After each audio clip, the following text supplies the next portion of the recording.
ꯃꯁꯤ ꯅꯨꯡꯉꯥꯏꯅꯔꯣꯏꯗꯕ ꯄꯣꯠꯁꯤꯡꯁꯦ ꯃꯁꯤꯒꯤ ꯄꯣꯠꯁꯤꯡꯁꯤ ꯍꯧꯖꯤꯛꯇꯒꯤ ꯍꯧꯅ ꯁꯣꯜꯕ ꯇꯧꯗꯨꯅ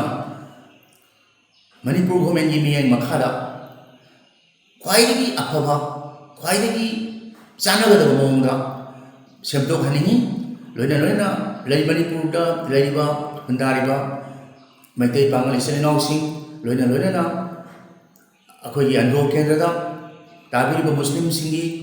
ꯑꯋꯥꯕ ꯅꯨꯡꯉꯥꯏꯇꯕ ꯄꯨꯝꯅꯃꯛꯇꯨꯗ ꯁꯔꯨꯛ ꯌꯥꯗꯨꯅ ꯃꯈꯣꯏꯒꯤ ꯈꯣꯜꯂꯥꯎ ꯑꯗꯣ ꯑꯆꯨꯝꯕꯅꯤ ꯍꯥꯏꯕꯁꯦ ꯑꯩꯅꯁꯨ ꯑꯩꯒꯤ ꯃꯦꯗꯤꯌꯥꯒꯤ ꯈꯨꯠꯊꯥꯡꯁꯤꯗ ꯑꯩꯍꯥꯛ ꯐꯣꯡꯗꯣꯛꯆꯩ꯫ ꯑꯩ ꯂꯥꯏꯊꯪꯐꯝ ꯗꯤꯂꯦꯛ ꯑꯦꯂꯦꯛꯁ ꯕꯣꯕꯣ ꯑꯩꯍꯥꯛ ꯑꯟꯗ꯭ꯔꯣ ꯀꯦꯟꯗ꯭ꯔꯗꯒꯤꯅꯤ꯫ ꯑꯩꯍꯥꯛꯁꯨ ꯃꯁꯤꯃꯛ ꯃꯨꯁꯂꯤꯝ ꯏꯆꯤꯜ ꯏꯅꯥꯎꯁꯤꯡꯅ ꯊꯦꯡꯅꯔꯤꯕ ꯋꯛꯐ ꯕꯤꯜꯒꯤ ꯃꯇꯥꯡꯗ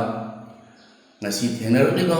2025ꯒꯤ ꯑꯦꯄ꯭ꯔꯤꯜꯒꯤ ꯇꯥꯡ 3ꯗ ꯂꯣꯛ ꯁꯚꯥꯗ ꯄꯥꯁ ꯇꯧꯈꯤꯕ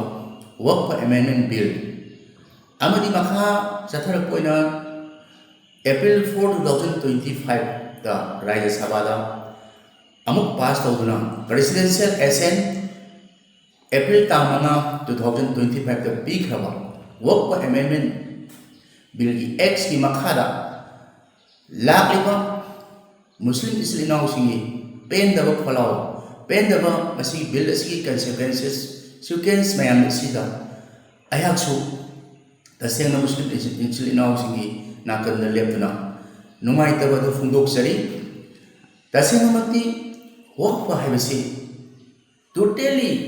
ꯏꯁꯂꯥꯝ ꯙꯔꯃꯒꯤ ꯑꯣꯏꯕ ꯀꯅꯥꯃꯠꯇꯅ ꯈꯨꯠ ꯊꯤꯡꯖꯤꯜꯂꯛꯇꯕ ꯊꯤꯡꯖꯤꯟꯕꯒꯤ ꯆꯠꯅꯕꯤꯁꯨ ꯂꯩꯔꯛꯇꯕ ꯑꯗꯨꯒꯨꯝꯕ ꯃꯨꯁꯂꯤꯝꯁꯤꯡꯒꯤ ꯈꯛꯇꯒꯤ ꯑꯣꯏꯕ ꯃꯈꯣꯏꯒꯤ ꯏꯟꯁꯇꯤꯇ꯭ꯌꯨꯁꯟ ꯑꯃꯅꯤ꯫ ꯃꯁꯤꯒꯤ ꯃꯈꯥꯗ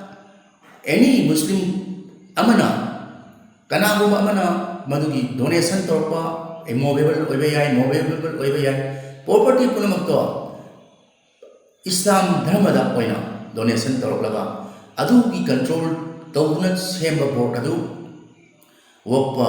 ꯕꯣꯔꯗꯅꯤ꯫ ꯑꯗꯨꯒ ꯉꯁꯤꯃꯛ 2025ꯒꯤ ꯑꯦꯄ꯭ꯔꯤꯜꯗ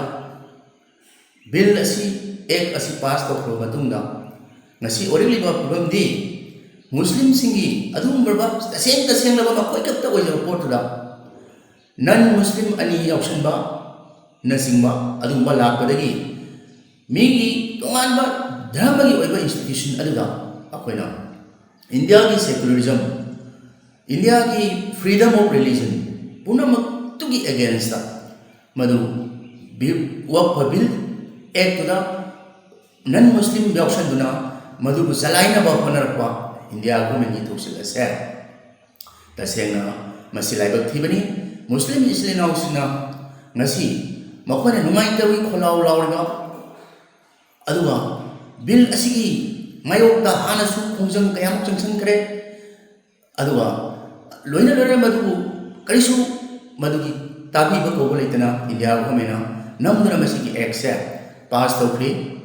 मतमदगी हौरगा ngasi सा मखा चथरक ओइना अखोई मणिपुर की वक्फ बोर्ड तसु कना कना गुंबा मैतै नत्रगना कना गुंबा नन मुस्लिम ओइबा सिल इनाउ सिंगा मसिदा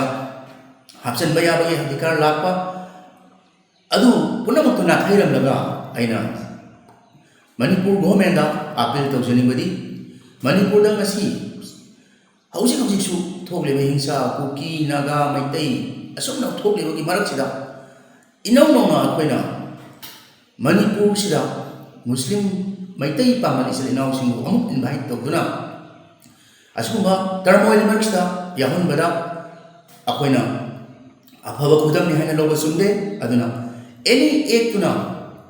पास तौखलगसु अखोइगी मणिपुर स्टेट की ओइबा पोटा मुस्लिम इसल इनाउसिंगसिदा अखोइना येपी बवा ओटपी दबा अदुना तौरगा ngasi masigi एक्सी खितंग नाथैरगा थमगा अखोइना मखोइगी वक्फ बोर्डा इंटरफेयर तौदबा हेता एक अमा पास तौखरे अखोइ तौदबा यादे हैबगी मोंगदा तौदबा अखोइगी कोएक्सिस्टेंसी तसेंना मेंटेन तौरगा लेनबगी दमता अखोइ मणिपुर गवर्नमेंट की साइड तगिसु होनानि असुना कोना तमना तमना सुम अखोइगी मांगथरकदबा ꯑꯩꯈꯣꯏ ꯃꯁꯦꯟ ꯅꯨꯡꯉꯥꯏꯅꯔꯣꯏꯗꯕ ꯄꯣꯠꯁꯤꯡꯁꯦ